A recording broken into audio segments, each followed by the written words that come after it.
किसी ने पूछा है कि हम अपनी बेहोशी को कैसे दूर करें, जागृत कैसे रहें। एक स्थान पर बैठकर जबरदस्ती आंखें बंद करके मुझे खुद को नहीं जानना, मुझे आत्मज्ञानी नहीं होना, बस होश में जीना है, वर्तमान में जीना है। इस दुनिया में 3 तरह के लोग हैं। एक जो सन्यासी हो गए, जिन्होंने संसार त्याग दिया।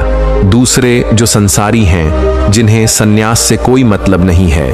और इन दोनों के मध्य एक व्यक्ति खड़ा होता है। यह कुछ ही लोग होते हैं जो न तो संसारी होते हैं क्योंकि इन्हें लगता है कि संसार में कुछ गड़बड़ है, वह इन्हें साफ नजर तो नहीं आता, पर इन्हें एहसास होता है।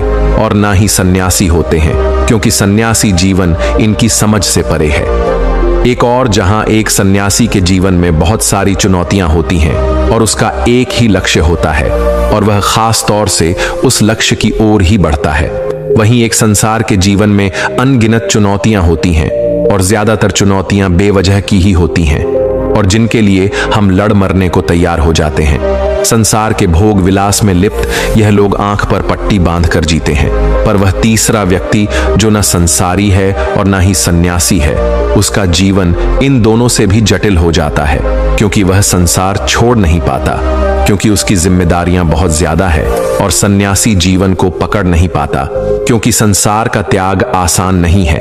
फिर भी वह कोशिश में लगा रहता है कि कुछ जान ले, कुछ समझ ले, यहीं इस संसार में रहते हुए जागृत रहे। लेकिन क्या इस व्यक्ति के लिए जागृत होना आसान है?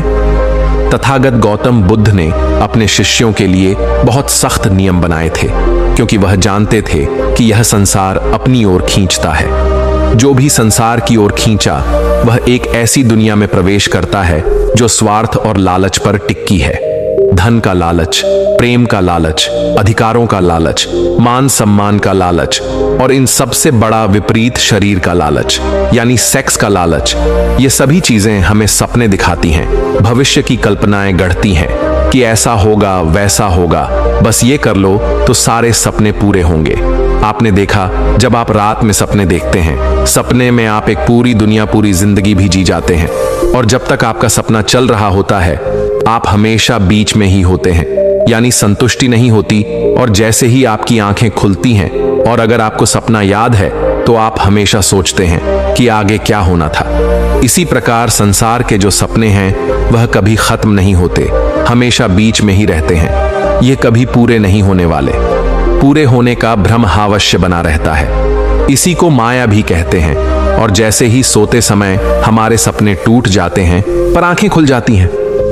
संसार में भी हमेशा सपने टूटते हैं क्योंकि ये सपने खुली आंखों से देखे जाते हैं, तो आंखें बंद होने पर सपने टूटते हैं, यानी मृत्यु हो जाती है। बंद आंखों के सपने आंखें खुलने पर टूटते हैं और खुली आंखों के सपने आंखें बंद होने पर टूटते हैं। इसी कारण एक सन्यासी कठोर नियमों में बंधता है। वह साधना करता है, ध्यान करता है, वह अपने भीतर के संसार को बाहर निकालता है क्योंकि कोई संसार बाहर की ओर नहीं है। संसार हमारे भीतर बसता है और एक बार जब वह संसार से खाली हो जाता है तब भी वह साधना और ध्यान जारी रखता है क्योंकि संसार खींचता है और जागृति और समझ ही से बचा सकती है। एक बार तथागत गौतम बुद्ध का एक शिष्य एक युवती के प्रेम में पड़ गया। उसे चारों ओर वह युवती ही दिखाई देती। बुद्ध अपने शिष्य के बारे में जानते थे, लेकिन बुद्ध चाहते थे कि वह खुद से, खुद की समझ से इस संसार के लालच से बाहर आ सके। पर धीरे धीरे वह शिष्य बेकार होता चला गया। उसे ना भूख लगती, ना समय पर सोता, ना ही ध्यान और साधना में उसका मन लगता। वह आलसी हो गया था। वह किसी भी बहाने से बस उस युवती से मिलने निकल जाया करता। जब बुद्ध ने देखा उनका शिष्य खुद की समझ से संभल नहीं रहा, तब बुद्ध ने उस शिष्य को चेताया और कहा, कितनी बार गलती करोगे? हर बार एक ही गलती को दोहराना उचित नहीं। तुम हर बार गिरे हो, हर बार पछताए हो, फिर भी उसी गड्ढे में गिरने की तैयारी कर रहे हो। समझ जाओ, जाग जाओ। पर उस शिष्य को संसार ने पकड़ लिया था। एक रात विहार छोड़कर वह चला गया और उस युवती के साथ विवाह रचा लिया। कुछ वर्षों बाद वह शिष्य चोरी करते हुए पकड़ा गया। राजा ने उसे मृत्युदंड दिया। जब शिष्य को सिपाही पकड़कर ले जा रहे थे तब वहां से तथागत गौतम बुद्ध गुजरे। बुद्ध को देखते ही उसे याद आ गया कि वह बुद्ध का शिष्य था। उसकी राह कुछ और थी, उसकी खोज कुछ और थी। वह इस मार्ग पर भटक कर आ गया है। वह क्या हो गया है? एक चोर बनकर रह गया है। बुद्ध ने अपने शिष्य को पहचाना और उसके पास आकर कहा, समय अभी भी नहीं निकला।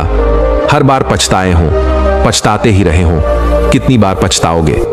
अपनी स्मृति को पकड़कर ध्यान कर। जो ध्यान तूने अर्जित किया था उसे ध्यान कर। अब जब सब छूटने ही वाला है तो किसका इंतजार कर रहा है? स्मृति को जागृत कर, देख तू कौन है। बुद्ध की बात उस शिष्य की समझ में आ गई।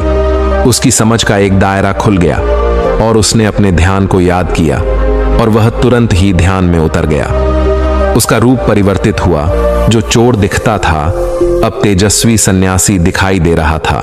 राजा को जब यह बात पता चली तब राजा ने खुद उस चोर को देखा और कहा, यह चोर नहीं हो सकता। राजा ने उस शिष्य से पूछा, क्या वाकई तुमने चोरी की थी? अगर तुम कह दोगे कि तुमने चोरी नहीं की थी तो मैं तुम्हें छोड़ दूंगा। शिष्य ने कहा, राजन, जान बचाने का लालच भी लालच होता है और मुझे यह लालच नहीं है। मैंने इस संसार में रहकर चोरी की, यह सत्य है। इस संसार में हर कोई चोर है। हर किसी को चोर बनना ही पड़ता है। कोई धन की चोरी करता है, कोई प्रेम की चोरी करता है, कोई सम्मान की चोरी करता है, कोई विचारों की चोरी करता है। बिना चोरी के इस संसार में कोई काम नहीं। यहाँ सब लुटेरे हैं, लेकिन जो लूटने को तैयार है वही सन्यासी है। राजा उस शिष्य की बात से प्रभावित हो गया और उसने उस शिष्य का अपराध क्षमा कर उसे मुक्त कर दिया। एक सन्यासी को संसार खींच सकता है, उसे पदभ्रष्ट भी कर सकता है।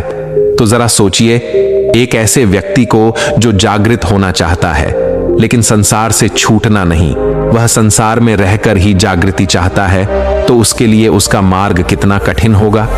लेकिन कोई भी चीज या कोई भी मार्ग तब तक ही कठिन है जब तक कि हम उसे कठिन मानते हैं। वास्तव में सारा खेल संकल्प का है। संकल्प शक्ति जहां जागृत हो जाती है। अब जागृत हो जाने से मतलब यह मत लगा लेना इसे जागृत करना कोई कठिन काम है। बस संकल्प लेना है और उसे पूरा करना है। इसमें समस्याएं आती हैं। संकल्प टूटने का पूरा पूरा खतरा रहता है और टूट भी जाता है। तो क्या डर? फिर से कोशिश करो, मगर अधूरी कोशिश मत करना। अधूरी कोशिश खुद को धोखा देने जैसी होती है। पूछा है कि बिना ध्यान में बैठकर, बिना जबरदस्ती आंखें बंद कर मैं जागृत कैसे हो सकता हूं? वास्तव में इस संसार में इतना सोच पाना भी कि मुझे जागृत होना है, जागृति की ओर पहला कदम बढ़ाने जैसा है। और यह वही सोच सकता है जिसकी आंखों में कुछ रोशनी आ गई हो, जो कुछ दिख पाने में सक्षम हो, जो संसार की माया का थोड़ा बहुत ही सही अनुभव कर पा रहा हो। परंतु कुछ लोग ध्यान की ओर या जागृति की ओर इसलिए भी खींचते हैं क्योंकि वह इसे संसार का हिस्सा बना लेते हैं कि हम ध्यान करेंगे तो हमें कुछ बड़ा मिलेगा, कुछ खास होगा, कुछ चमत्कार होगा, इस दुनिया में हमारा कुछ नाम होगा। और यह सब भी संसार की एक माया है कि आप ध्यान भी कहते हैं, जागृत भी होना चाहते हैं। जिंदगी भर अपने आप को बड़ा ज्ञानी और ध्यानी साबित करने में ही लगे रहते हैं। कोई आपको छोटा कह दे तो तुरंत आपके अहंकार को चोट पहुंच जाती है। तथागत गौतम बुद्ध के दो तरह के शिष्य थे। पहले उनके भिक्षु जो विहार में रहते थे और संसार से बिल्कुल अलग अपनी साधना में ही लगे रहते थे। उनके लिए नियम बहुत कठोर थे।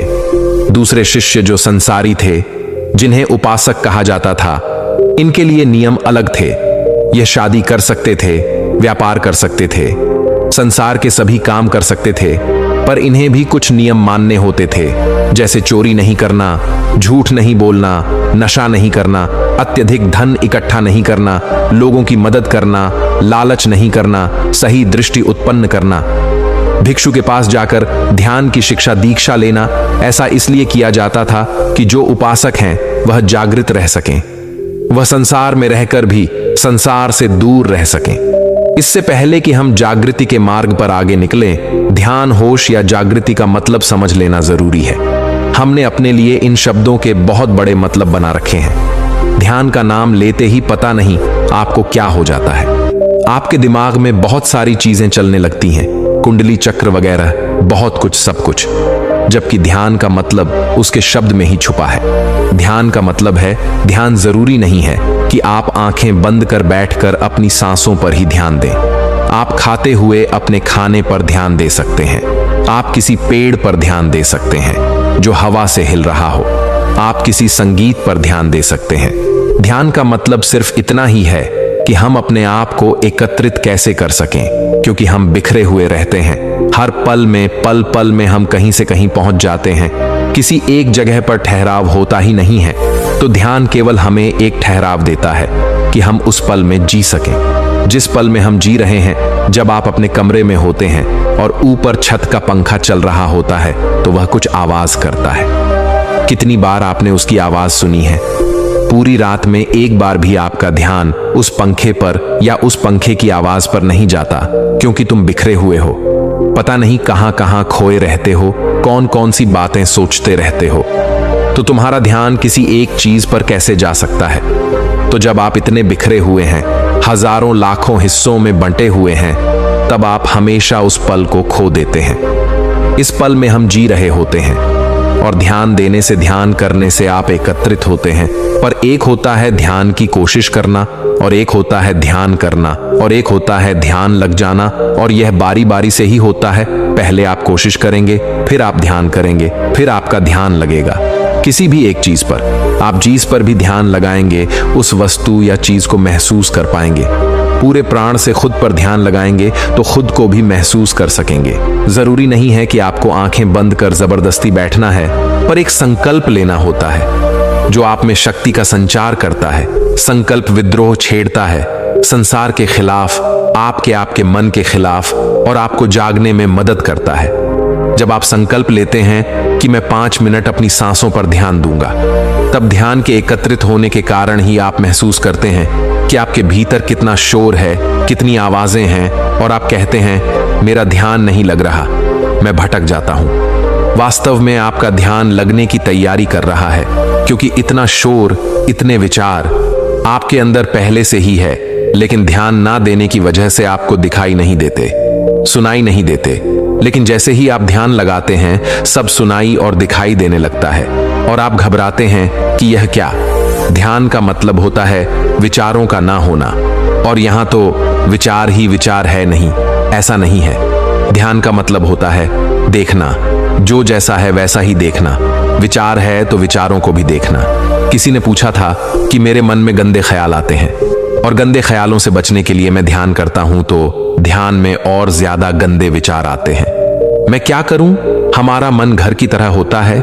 जिस प्रकार हम घर में सामान सजाते हैं, उसी प्रकार हम मन के अंदर भी विचारों को सजाते हैं। जब हम बहुत व्यस्त रहते हैं तो घर की सफाई नहीं करते, अपना काम करते हैं और चले जाते हैं। लेकिन एक दिन आपका ध्यान आपके घर की साफ सफाई पर जाता है। तब आप ध्यान से अपने घर की साफ सफाई करते हैं। तब आपको उस दिन अपने घर में वह गंदगी भी दिखाई दे जाती है जिसका आपको पता ही नहीं था। इसी प्रकार जब आप अपने मन की सफाई करने के लिए ध्यान करते हैं, तो जो गंदगी आपने जाने अनजाने में मन में बसा रखी है, वह तो दिखाई देगी ही, और तभी तो आप उसकी सफाई कर सकेंगे। तो इन विचारों से भागना नहीं है, इन्हें देखना है। देखोगे तभी तो विचार शून्य हो सकोगे।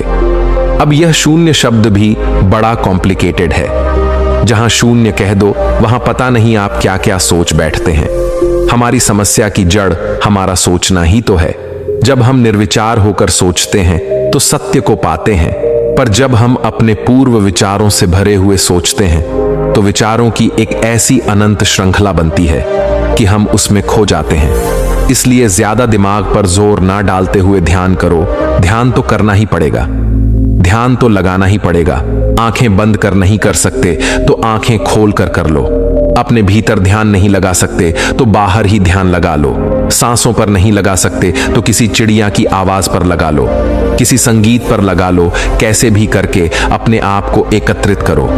जैसे ही आप एकत्रित होते हैं, वर्तमान में आना नहीं पड़ता, वर्तमान में हो जाते हैं। और जिस आनंद की बात बड़े बड़े योगी और सन्यासी करते हैं, वह आनंद वर्तमान में आने का ही है। किसी भी चीज को ज्यादा बढ़ाव चढ़ाओ मत, हल्का फुल्का रहने दो। आसान समझो, जीवन आसान नहीं है, पर जीवन ही आसान है। इसे समझ कर देखो। तुमने कोई जन्म लेने के लिए बहुत मेहनत नहीं की है, जो जीने के लिए इतनी मेहनत कर रहे हो और मृत्यु से डर रहे हो। जीवन का अवसर है, इसका उपयोग जीने के लिए करो, कंफ्यूज होने के लिए नहीं। जिंदगी भर चिंता में मरोगे तो जियोगे कब? अब तो ध्यान भी एक चिंता बनकर रह गया है। ये बहुत गलत है।